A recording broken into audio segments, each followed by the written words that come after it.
Ladies and gentlemen, Mr. Sugar Ray Leonard.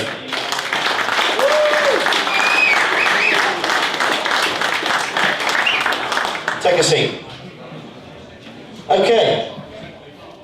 So, Ray, if you don't mind me saying, you're 60 years old, you fought 150 amateur fights, only lost 5 of them in all this time. He was a professional for best part of 20 years. He fought the best. The question I want to ask you first of all, and I think everybody's thinking the same thing, is why do you look so damn good? Okay, yeah, before I answer that question, I gotta get something off my chest. When I first met this guy, it was cool.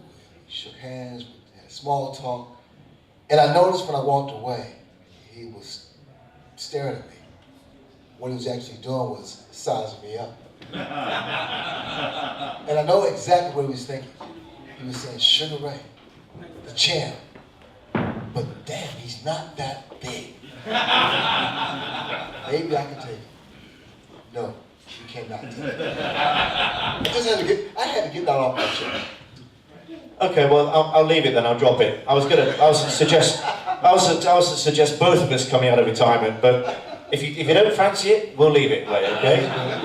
Don't mind. Now, Ray, before we get into all the great fights, if I may, just a couple of things which I think everybody would be interested to know. First of all, we'll get on to Sugar in a moment, but Ray, you were called Ray for a reason, weren't you? Well, Ray Charles, the legendary singer, was my mom's favorite singer, and she named me Ray Charles after the singer, and I guess she thought that I had a career in singing, but we kind of knew right away by the time I was 6 or 7, but there was no hope. So when did the boxing begin? Why did the boxing begin? Boxing actually began at the tender age of 9. I went to a boxing gym in Washington, D.C., and I remember vividly putting the gloves on, and my first punch, I stood up with this kid, this tall kid, and he hit me, pow, in the nose. And I said, okay, I'm good with this. And I quit, I retired. So that means I have a long history of retirement. I went back to boxing when I was 14, because now I am more understandable about boxing, contact sport. And from that point on, you know, I trained harder than everyone. I ran further than anyone. I dedicated myself, I sacrificed myself to be not just a fighter, not just a champion, but someone special. And my idols were, without question, Muhammad Ali, Sugar Ray Robinson, Bruce Lee, and Elvis Presley. Because they were all entertainers, and I wanted to entertain. So the name Sugar, there's a story behind why you got called Sugar Ray. It's not simply because there was a great boxer called Sugar Ray Robinson. Tell us why you were called Sugar. Well, I competed in the 1972 Olympic trials. I was trying to qualify to be in the Olympics in 1972. I was 16 years old, very inexperienced, but I was climbing the ladder because I was beating those guys. Then I fought a guy named Jerome Artis from Philadelphia. And he was so experienced than I was. He out-hustled me, he out-punched me. And I remember when I lost the fight, I went to the dressing room and I'm sitting there.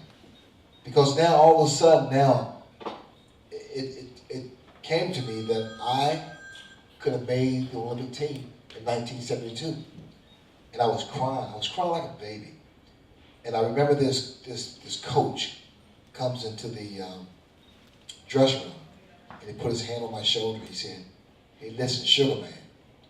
He said, you would be more experienced in 1976. You would be a gold medal winner. He said, please, take your time. And those were the best words of advice that I've ever received. And he was so right, because by the time I went to the 76 Olympics, I had fought so many other incredible fighters from all over the world. Well, let's talk about the '76 Olympics. They're in Montreal, and Ray was part of the American team that I think also included both Spinks brothers. So that was some team. It was the most incredible team. Michael Spinks, Leon Spinks, Lil Randolph, Howard Davis. We just had just a great group of guys who were all friends, who all supported each other, and we had one of the best Olympic teams in the world.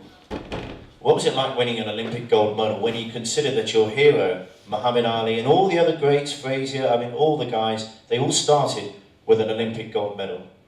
Words can't describe, it's indescribable about what it feels like to have your hands raised or to bring home a gold medal. But it was kind of bittersweet for me. It was kind of awkward because I wanted to cry because I succeeded in my quest. Then I wanted to celebrate because I was a gold medal winner. But I knew that when I got home, that would be it.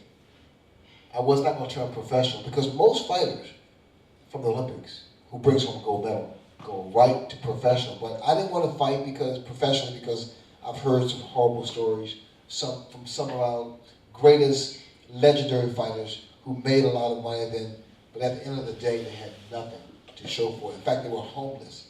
They were worse off than they started. And I didn't want to be like them. But I got home, and my father had went to a coma. My mother just emotionally shattered. She cried so hard. I've never seen her cry that hard, that long, that much. My siblings were crying. I was crying. And then I remember asking my friend, my mentor, Jack Morton, I said, how can I make fast money? Because we had no money. I come from very humble beginnings. We had no money for the hospital bill. And he said, turn professional. I didn't think twice about that. I turned professional. But before I turned professional, I made sure that I wasn't taken advantage of by anyone. So I met this guy who became my friend and my partner, Mike Trainer, who's no longer with us. He put together 30 people who each loaned me $1,000 to get my career on. My first professional fight, I made enough money to pay them off and their interest, and I became incorporated. And from that point on, I became my own promoter, my own man. And I did that. I own all my fight tapes, my professional fight tapes. So I was my own man, my own promoter.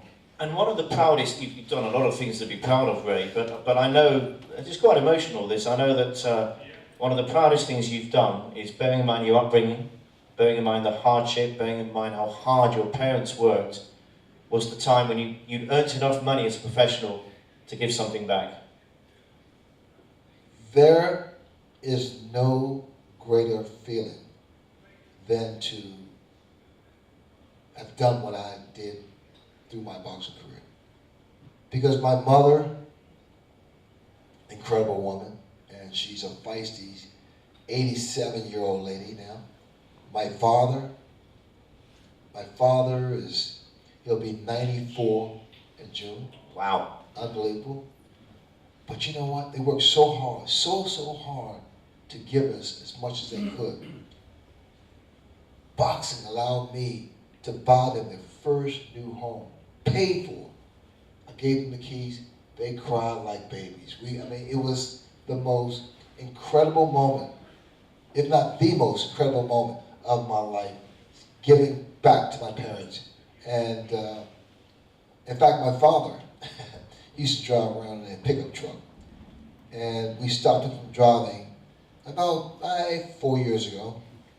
And that was tough too because, you know, as you get older, or as we get older, when you start steering, it becomes a little more complicated. And I said, Pops, because I'm the only one that he listens to. I said, Pops, listen, you can't drive anymore. And he looked at me. Just imagine your father, your mother looking at you and you tell them they can't drive anymore. No more independence.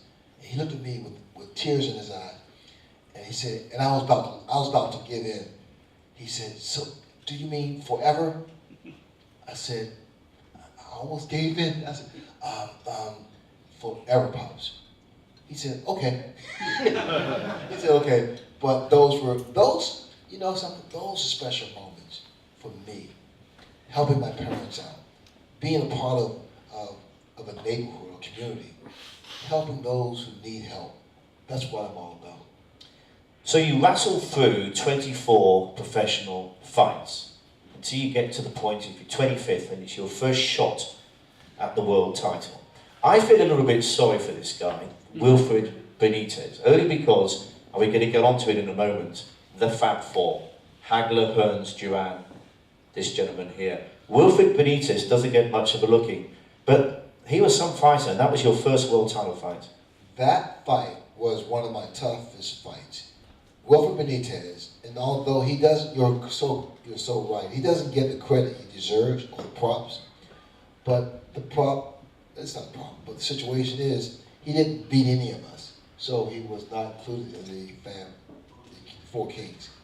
But he was my toughest, one of my toughest fights. And back then, we went 15 rounds. I stopped him in the 15th round, but I get that out. But Benitez was so gifted, quick, radar, I mean like GPS, he was just so cool, so cool.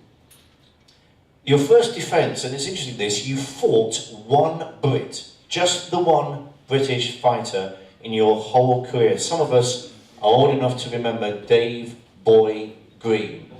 Dave Boy Green won't remember much about this fight because Ray dispatched him in the 4th round, and it was one of your better punches, wasn't it? Oh yeah. Well, he said it was. What happened with Dave Boy Green? Because when it was announced that I was going to fight Dave Boy Green, because I had nothing to do with who they let me fight. I just fight him. And they said, you fight Dave Boy Green. I didn't say who.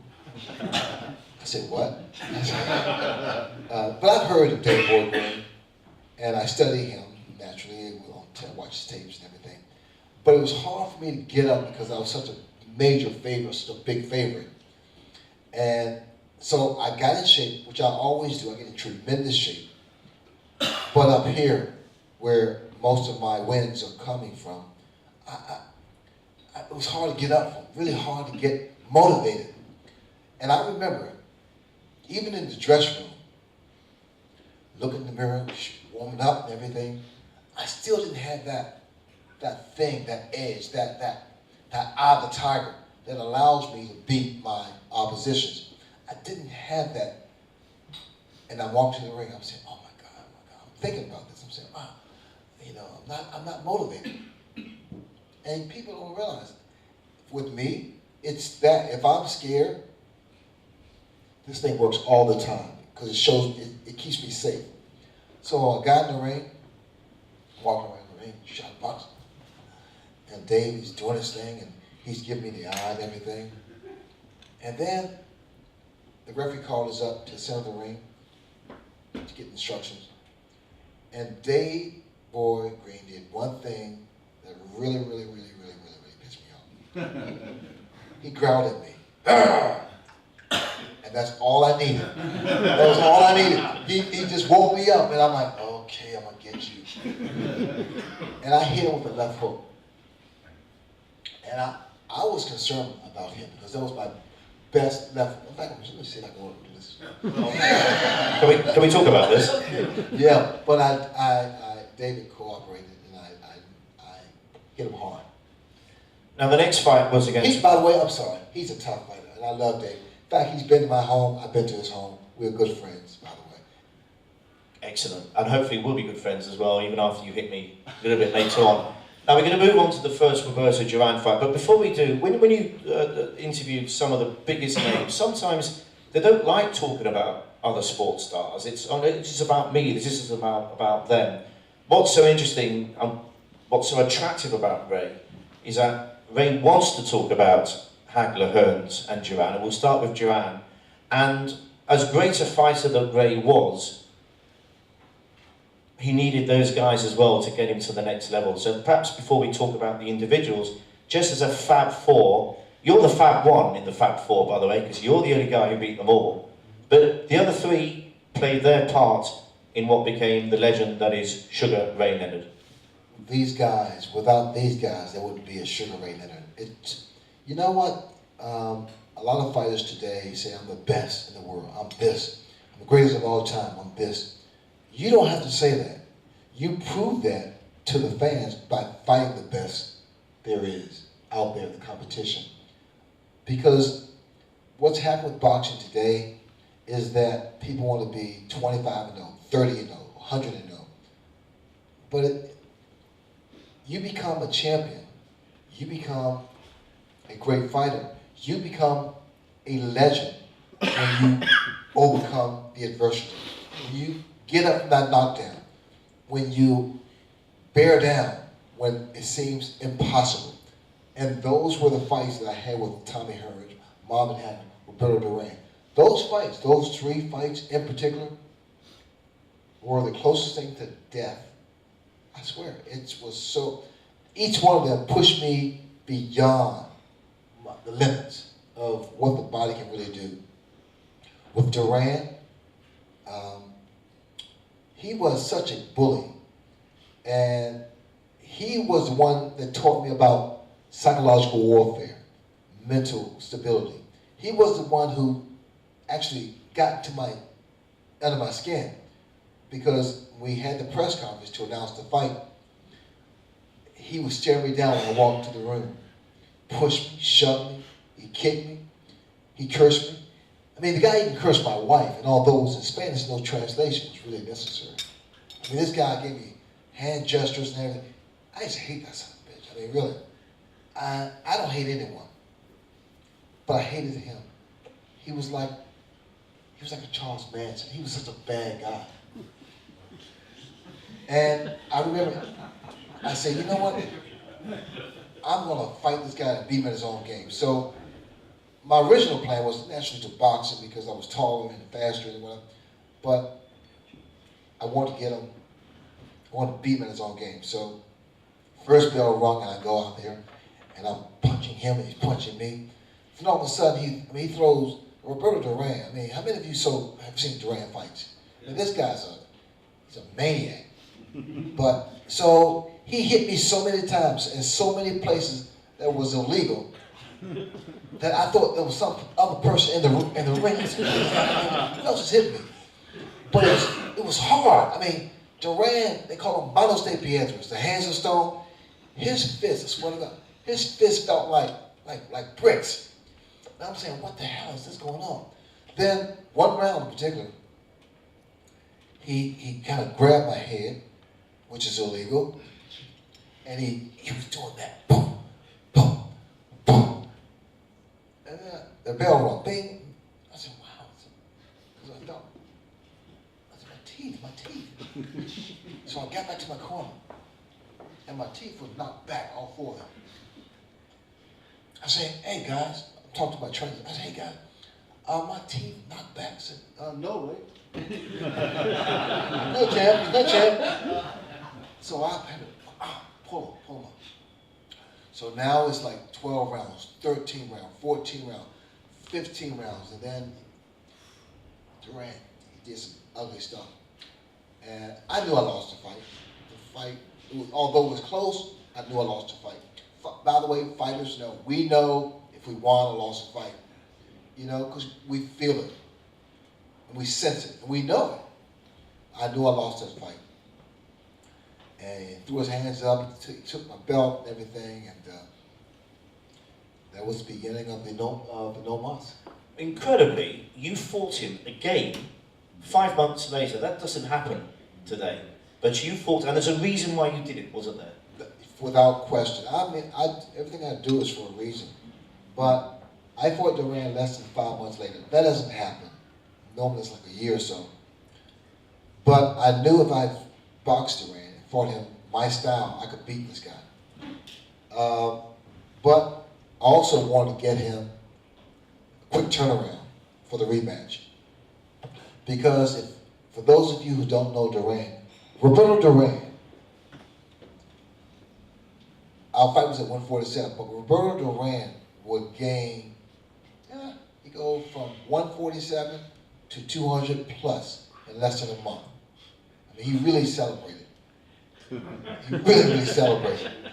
And I knew that would be the case because when he beat me, I got a call or a letter or something from their governor, the president, or whatever, inviting me to be a part of Duran's celebration for beating me. I didn't go. So the rematch was made, and I said, this is my turn to make him lose his composure. I outboxed this guy. I made him so mad. I was doing this, and I hit him with that hand. I stuck my chin out. I shuffled. I did everything. He was so upset that he threw his hands up in frustration without realizing the ramifications it would make on his legacy. Duran, I love him. He claimed he didn't say no mas. But what happened with Duran was so frustrated. It's like, I hate to make fun of it, but it's similar to a suicidal victim who jumps off a bridge, and then halfway down he said, damn, I could have went to therapy. It's the same thing, especially more so in any sport, boxing. Because when you don't have it, and you're a great fighter, when you don't have it, and I've had those moments too, that is the most frightening experience you ever can feel, because you just don't have, everything doesn't click like it used to. You fought him a third time, didn't you, as well? Just to hammer home the point, because he beat him again. I fought him a third time, but that was more so kind of a farewell fight, in a sense, because I don't know, I think I was, how old was I, Ray? 1999, it was 34. 34. Well, that's pretty young.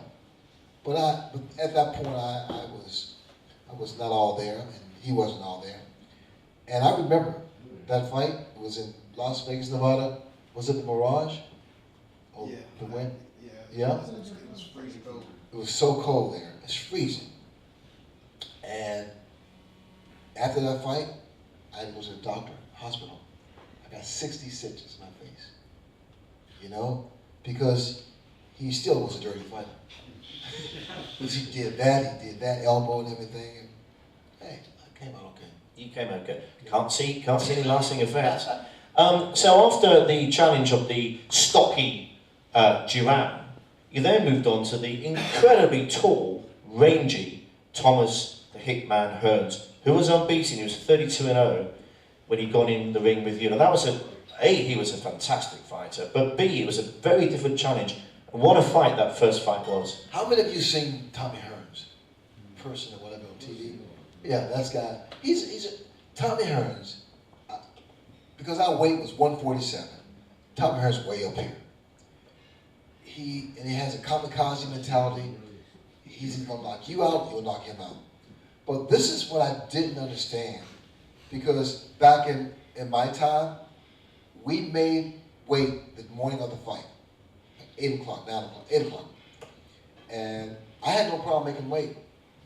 So I hopped on the scale, 146, strong, ready to go to work. And I saw Tommy get on the scale, like emaciated, family, he was barely, they had to help him get on the scale. He was that drained. I said, I'm gonna kick his ass, man, I'm gonna beat him up. And he hopped on the scale, and then I said, wow, he's so weak. I felt sorry for him. That night, in the ring, I'm in the ring warming up. Then I looked at Tommy's corner. I said, that is not the same. That is not the same guy.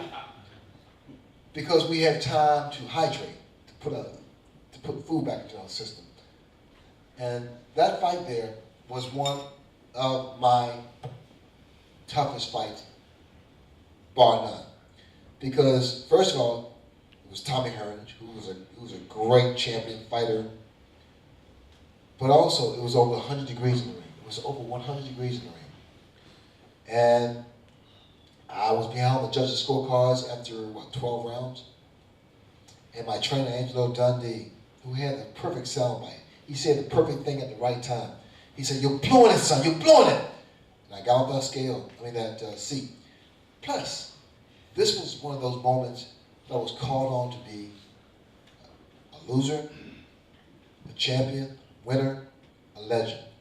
It's those moments, it's those precise moments that you're called upon, and you have that much time to respond.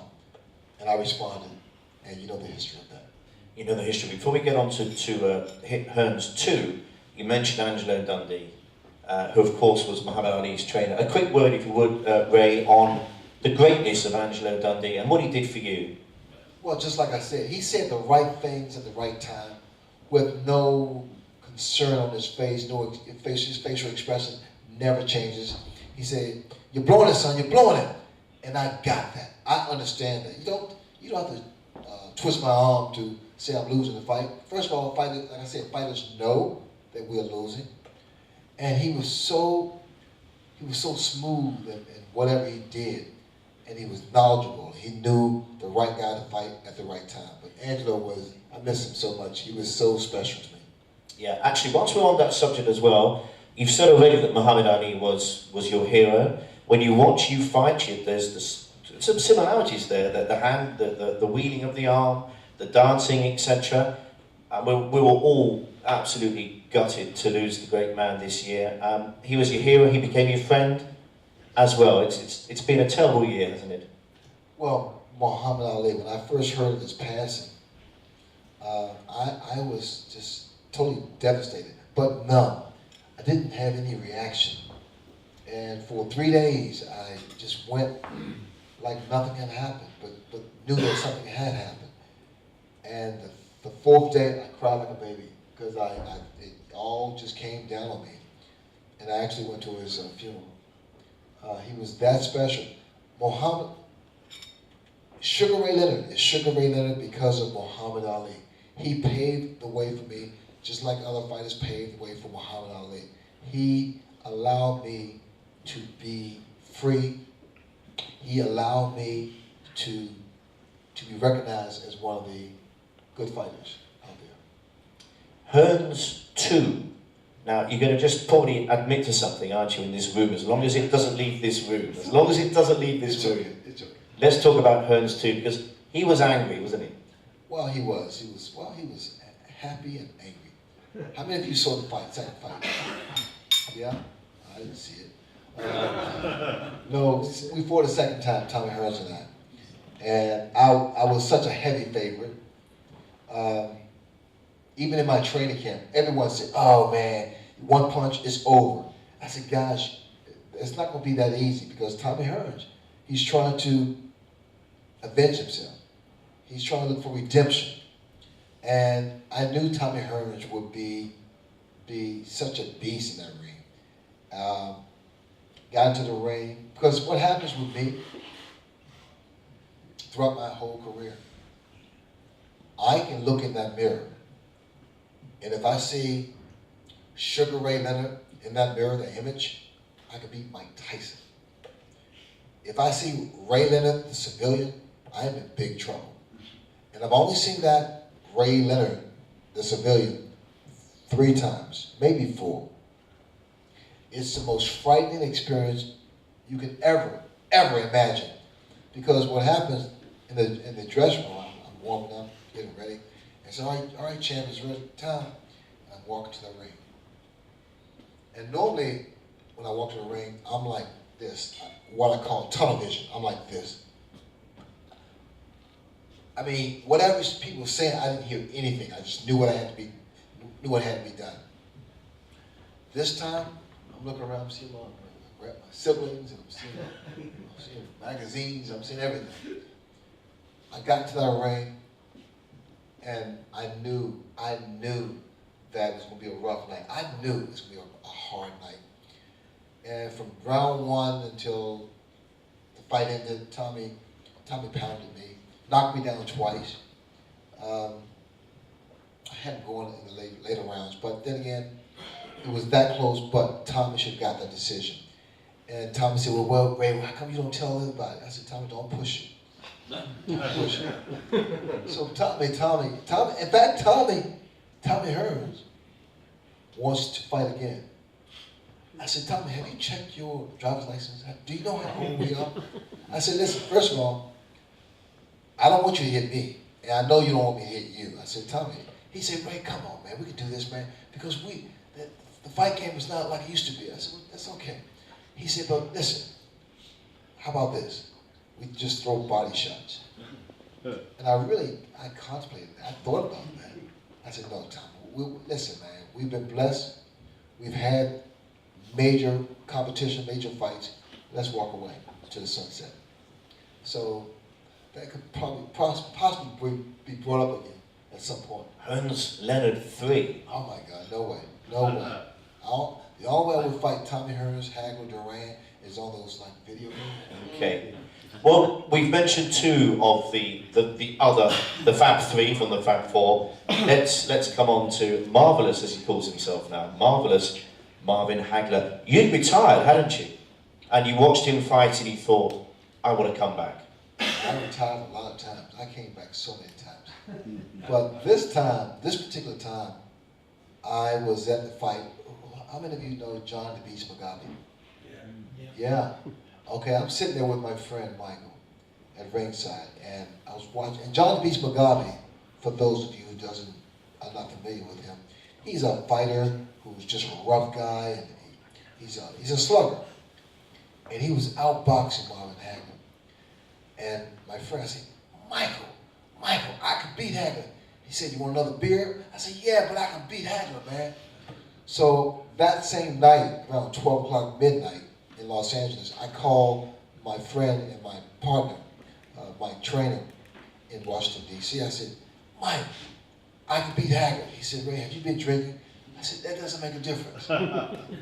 So in the meantime, I had part owner of a restaurant, and I was retired. And I called Marvin.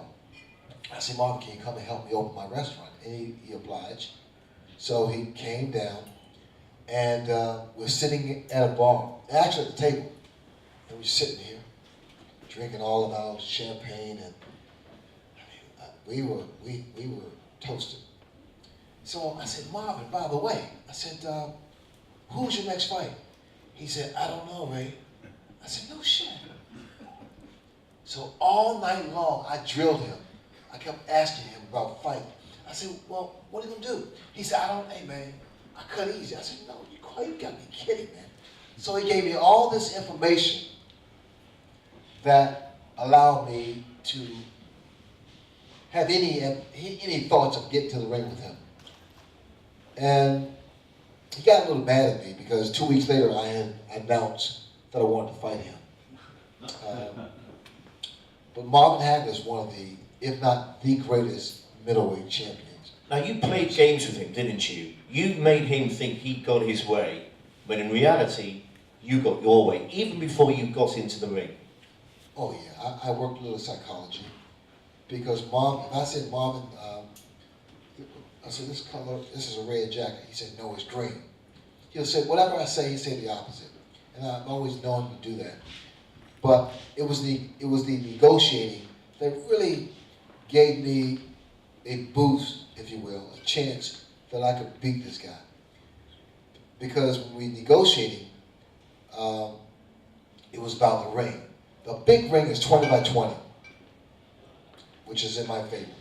So I said, okay, I want an 18 by 18. He said, no, I'm the champion, 20 by 20. Then we did gloves. I have very small hands, but I have fast hands, so the gloves I like is the Reyes gloves, very small gloves, very foam fitted. And I said, I want Everlast. He said, no, Reyes. He gave me everything I wanted. But the biggest, I think the biggest prize, if you will, was back then, it was 12 rounds versus 15 rounds. The American Medical Association stated that when fighters go to 15 rounds, they are more susceptible to being injured because of the fatigue factor. Because when you go 15 rounds, you really push your body beyond the limits. And I said, listen, I want 15 rounds. He said, no, 12 rounds. So again, I got everything I wanted. But Marvin Hagler, his whole thing is knocking people out. Because who saw the fight with Marvin Hagler and Tommy Hearns? Yeah. That was an incredible fight. And I wanted to change his mind. So every press conference that we had, I would get to the podium and I would say, you know what, to the media, you know what, this is such a shame that all of you guys only look at Marvin as a fighting machine. This man is a better boxer than you guys give him credit for. I think it's a shame that you don't think he's that versatile. So the last press conference, Marvin Hagler got up to the podium, and the last thing he said before he walked away, he said, I may surprise all of you. I may outbox Ray. I said, I got him. And that was it. That was pretty much it. So if you go back and watch the fight, you'll notice that he was chasing me. He was aggressive, but he was not effective aggressiveness. And also, I was boxing him, and he was talking to me. He was saying, slow down, you little girl. Slow down and fight like a man. And then, even after the fight was announced, the decision, people said, well, you didn't hurt Hagler. No one hurts Hagler. No one hurts Hagler. And they said, well, you didn't fight like Tommy Hearns. Well, he knocked out Tommy Hearns. You know, that was a boxing match. It was boxing aficionado. You didn't necessarily hurt him, but it says in the record books you beat him. Wow. You know what? It depends. How many of you? And listen, guys. I got thick skin. I'm okay. How many of you thought that Hagler should have won the fight? Raise your hand. Come up here. Oh, you're the only one. You're up. This bother me. This hurt my feelings. So, why did you think that?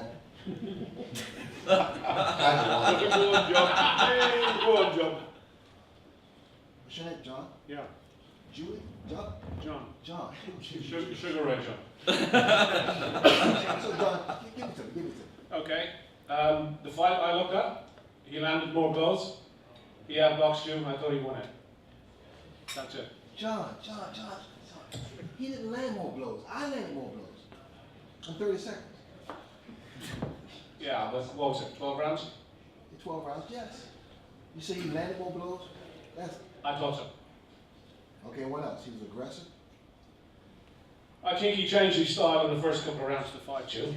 And then he went back to what he knows best, which is basically southpaw. Okay. Look, you said...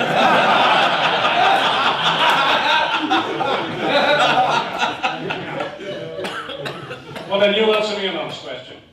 Would you have beat him over 15? Yeah, people. He didn't beat him. Listen, guys, listen. Thanks, man. Listen. I've heard that. I heard that from a few people. So if the fight was 15 rounds, you would beat Hagler. I trained to go 15 rounds. I can go 15 rounds. I know how to pace myself. Hagler was exhausted too. We both were tired, exhausted. The thing about the Hagler fight, and you make sense about Hagler being in the ring with me. But as far as the punches that were thrown, I threw more punches. He threw harder punches. But he was aggressive, by the way, but it wasn't effective aggressiveness. He was just chasing me around. He gave away the first, 4 or 5 rounds because he couldn't get me as a stationary target. And I accept your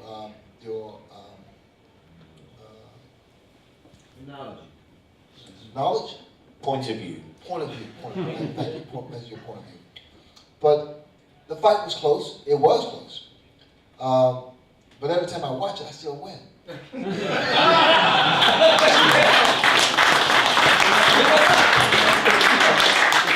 Ray, now you become good friends with let's say with the Fab Three. It's not quite true, is it? You've become good friends with 2 of them, and the other one not so sure. I am friends, and I always have been. We just been a little anger, you know, from each other, resentment from each other.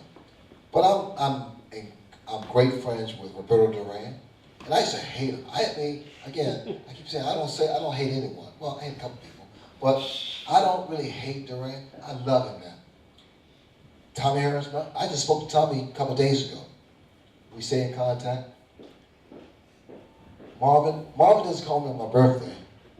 Marvin Hagler is kind of, he's more, what can I say, he's laid back, reserved, upset, all those things. But that being said, I'm glad you brought this up. This is what I'm trying to do. I've been working on this thing for years. I'm looking to, and already Tommy Hearns and Duran are already on board. But I'm looking to bring the four of us back here. How about that, huh? So, quickly, Mark, we're talking a little bit about this. Yeah, we'll do it at the end. We'll do it at the end. But yeah, absolutely okay. So when you retired, when you finally retired for the last time, you retired. Okay, it's a bit of a journey after that because it's tough being somebody in the ring with all the adulation and all the fame, and then you had to sort of find a new life, and there were highs and there were lows. It wasn't easy, was it? Not at all. What people, some people know, but I wrote a book, 2011, and I made revelations about a number of things I experienced from sexual child abuse from my Olympic coach. I thought that when I was a little kid, and it took me over 40-something years to come out, to have the strength, to have the faith to talk about it. Because it's an ugly topic that, especially your loved ones, they can't bear it. I remember vividly, after a few drinks, I told my first wife, and I told her, I said, you know, I was sexually abused. And she looked at me, and that was Ray's mom. And she looked at me. She didn't say it. She just looked at me with the strangest expression on her face. And what I do, as I always did, I kind of change the subject, go to another man. And then 20, 30 years later, now I'm remarried, had a few drinks with her and everything, and I told my wife, my present wife, I said, you know, baby, this is what happened to me. I said, you know, this man, this guy, I told her, and she looked up at me, and she just couldn't respond. And this is what's happened. This is of epidemic proportion.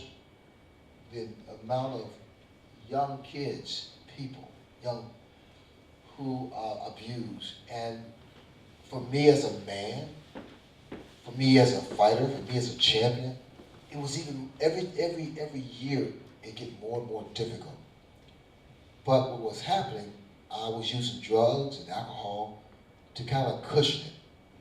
And got to a point where it's that I had to talk about it because it was killing me. I was drinking so much. I've been 10 years sober for alcohol. And then I did drugs big time. But one day, I just looked into the mirror and I cried like a baby because I saw, or I didn't see, who my parents made me out to be. You know, I looked in that mirror. And just as I looked in the mirror as a fighter, I knew I had to get up from my knockdown. I had to get up. And I did just that. So I talk about this. Not always, not often, not as smooth as this, but I talk about it because if I could use my celebrity, if you will, to share a little more courage, a little more fight, and anyone that has experienced or knows anyone that has experienced what I experienced, you know, I feel good about that. And that's what life is all about, as far as I'm concerned. I made a huge impact in the boxing ring. I want to make that same impact outside the boxing ring by helping others and by talking about this.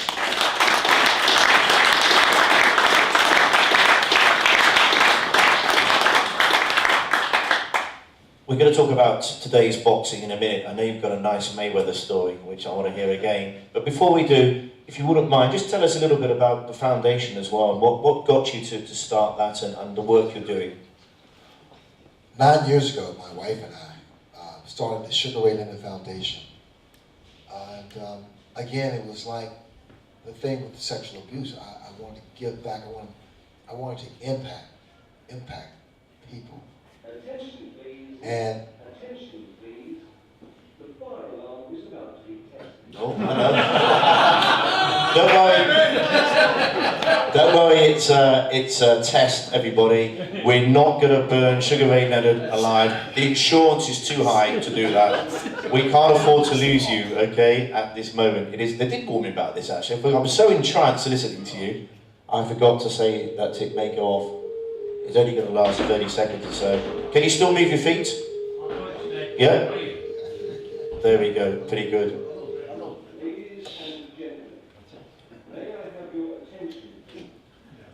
Due to circumstances beyond the... I'll forget about that. Carry on, Ray, if you would.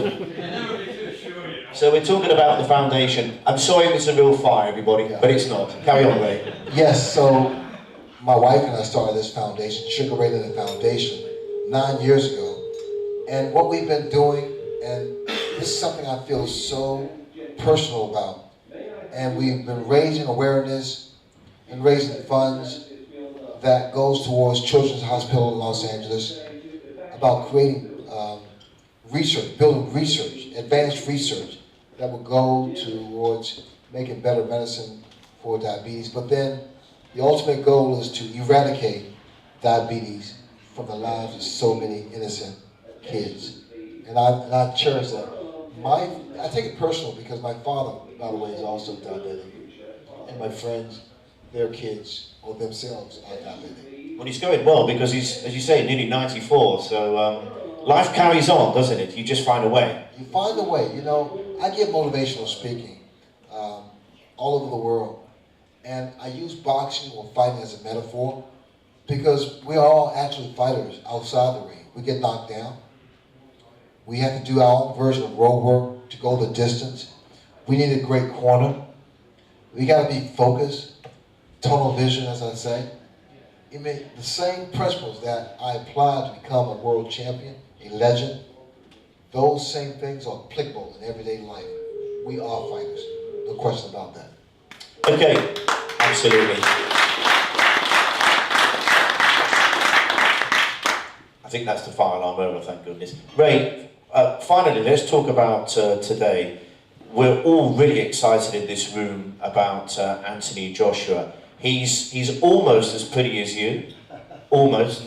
And we're excited. I mean, the great heavyweight era was the 70s, probably, but Tyson, Spinks, Holyfield, that was pretty good as well. Be honest, don't just play to the British crowd here. Do you like Anthony Joshua? Do you think he's going to go a long way? Anthony Joshua, in fact, I sent him a text or something. He has the whole package, just as you mentioned. But what happens with fighters, myself included, because once we become champion, that's a whole different ball game. And if the first and foremost thing you should do, you need to do, is to stay grounded. Because you lose perspective, because you believe all the hype. You believe that you can't do wrong.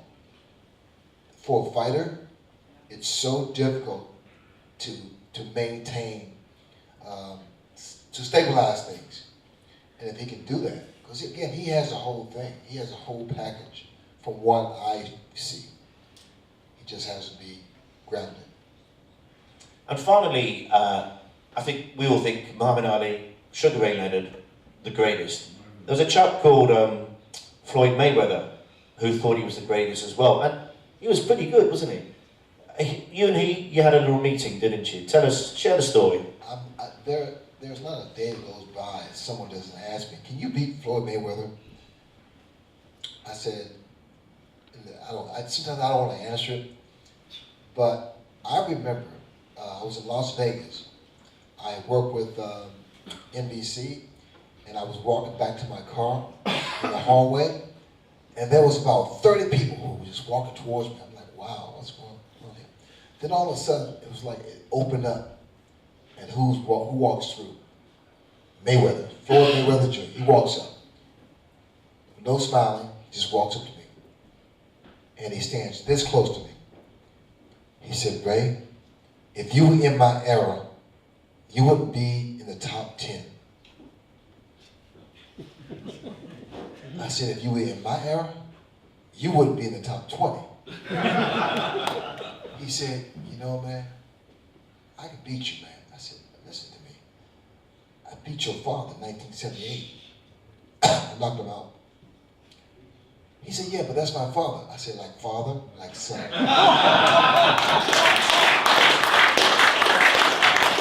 Brilliant. Okay, Ray, well, we're running out of time. This pretty much concludes the lunch. Just a few thank yous to say. And by the way, afterwards, there are some golden gloves signed as well, if anybody wants to see Mark Peters, who's helping me with the auction. So I'd like to thank the staff here at the Cafe Royal. None of them are actually here at the moment, but a big thank you. I think we all agreed it was an absolutely beautiful lunch. So a big thank you. I'd like to thank Bijan Seji, the director of the Fleet Street Sports and Media Group, who sponsored today. I'd like to thank Mr Rick Mason, who played a big part to help facilitate today. Give Rick a round of applause, please. A huge thank you to Mr Alan Graham, who's helped bring so many movers and shakers today. A massive thank you to Mr Mark Peters over here. Without Mark, today would not have happened.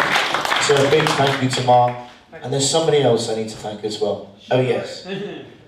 Ray, I mean, I've been lucky enough and privileged enough and humbled enough to interview probably most of the greatest sports people in the world over the last 25 years. You, my friend, are right up there with the very, very best. So, all that's left to say, Ray, is safe journey home tomorrow, have a happy Christmas, and everybody, I'm sure, would like to, as you already are, show your appreciation for the great Sugar Ray Leonard.